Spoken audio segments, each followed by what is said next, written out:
Hello दोस्तों, नमस्कार। स्वागत है आप सभी का हमारे इस यूट्यूब चैनल में। दोस्तों, आज हम बात करेंगे परंपरा के बारे में।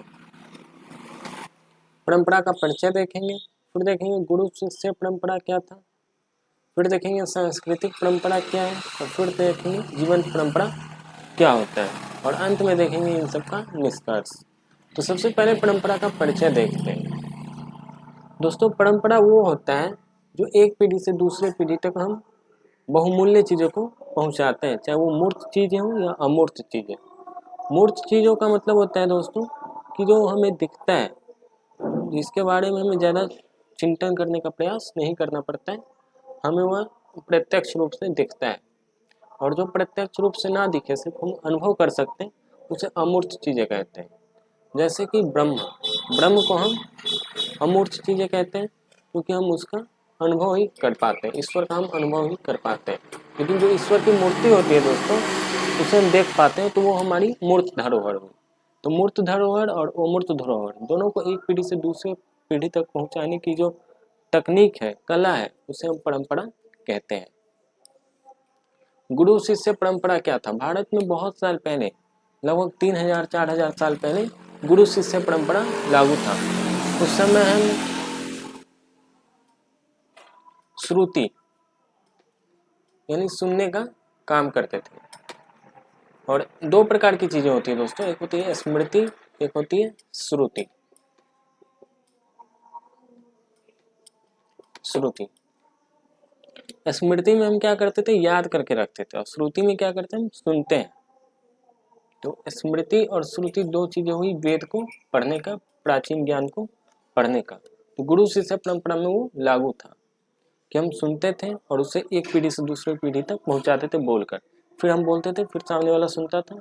गुरु बोलता था, शिष्य सुनता था, फिर वो शिष्य जब गुरु बनता था तो फिर वो बोलता था, फिर उसके शिष्य सुनते थे। तो ये परंपरा लागू था बहुत साल पहले। अब हम बात करते हैं सांस्कृतिक परंपरा क्या होता है।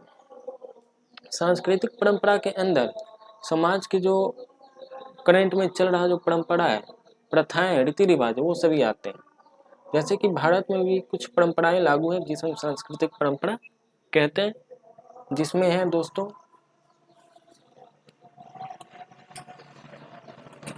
जिसमें है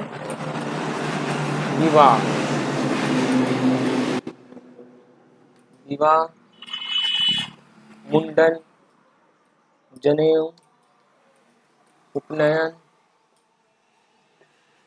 ये सभी संस्कार जो आते हैं वो सभी हमारे सांस्कृतिक परंपरा के अंतर्गत आते हैं, क्योंकि अभी समाज में चल रहे हैं।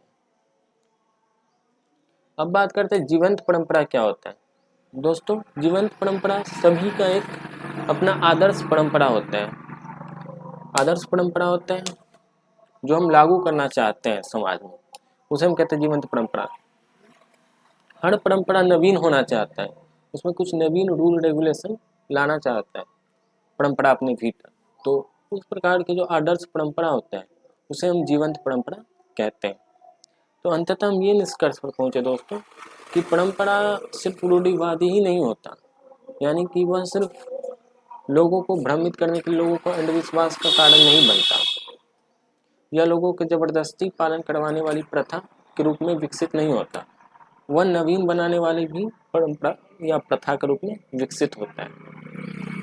वह जीवन देने वाला प्रथा के रूप में भी विकसित होता है। तो ये कुछ धारणाएं थी जिसका खंडन होना चाहिए कि परंपरा सिर्फ अंधविश्वास लोग फॉलो करते हैं, जिन्हें भ्रम होता है वो लोग फॉलो करते हैं। ऐसी बात नहीं है। परंपरा जीवन जीने के लिए जो लोग यूज करते हैं, जीवन जीना चाहते हैं, उनके लिए भी परंपरा काफ़ी ज़्यादा अच्छा माना जाता है। नवीन बनने के लिए परंपरा उपयोगी है। तो दोस्तों, उम्मीद करता हूँ वीडियो आप लोग को पसंद आई होगी। यदि पसंद आई तो वीडियो कमेंट में कहिए कि हाँ पसंद आई है। लाइक कीजिए, शेयर कीजिए, ज़्यादा से ज़्यादा लोगों तक पहुँच पाए। और कमेंट में कहिए कि आपको किस प्रकार के वीडियो और देखने हैं। इसी के साथ मैं वीडियो को समाप्त करता हूँ। जय हिंद।